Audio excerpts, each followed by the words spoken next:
धामी सरकार ने सरकारी स्कूलों में गीता को पाठ्यक्रम का हिस्सा बनाने का आदेश दिया।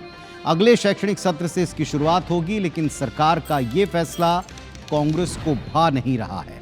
एक रिपोर्ट इस पर।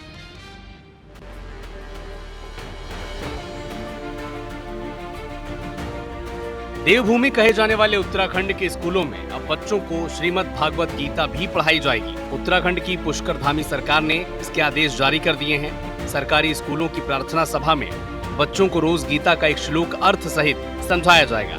सरकार की सोच है कि बच्चों का आधुनिक शिक्षा के साथ साथ भारतीय ज्ञान परंपरा से जोड़कर श्रेष्ठ नागरिक बनाया जाए। इसके तहत टीचर हर हफ्ते गीता के एक श्लोक को सप्ताह का श्लोक घोषित करेंगे। श्लोक को नोटिस बोर्ड पर अर्थ समेत लिखा जाएगा। स्टूडेंट्स श्लोक का अभ्यास करेंगे और सप्ताह के अंत में चर्चा कर उसका फीडबैक लिया जाएगा।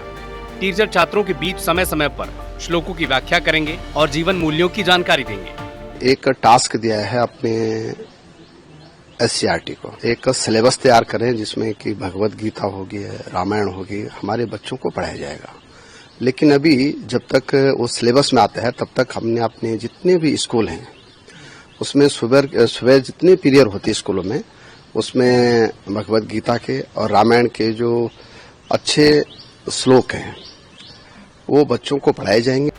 लेकिन कांग्रेस को सरकार की ये पहल रास नहीं आ रही। कांग्रेस ने इसे बीजेपी के भगवाकरण एजेंडे का हिस्सा बताकर निशाना साधा।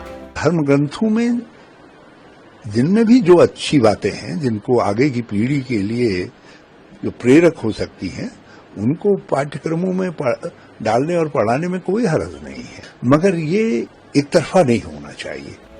राष्ट्रीय शिक्षा नीति में भारतीय ज्ञान परंपरा को बढ़ावा देने पर जोर है। उसी दिशा में कदम बढ़ाते हुए उत्तराखंड सरकार ने यह आदेश जारी किया है। गीता दुनिया का सबसे लोकप्रिय ग्रंथ है, जिसमें लिखी बातें देशकाल की सीमाओं से परे हैं।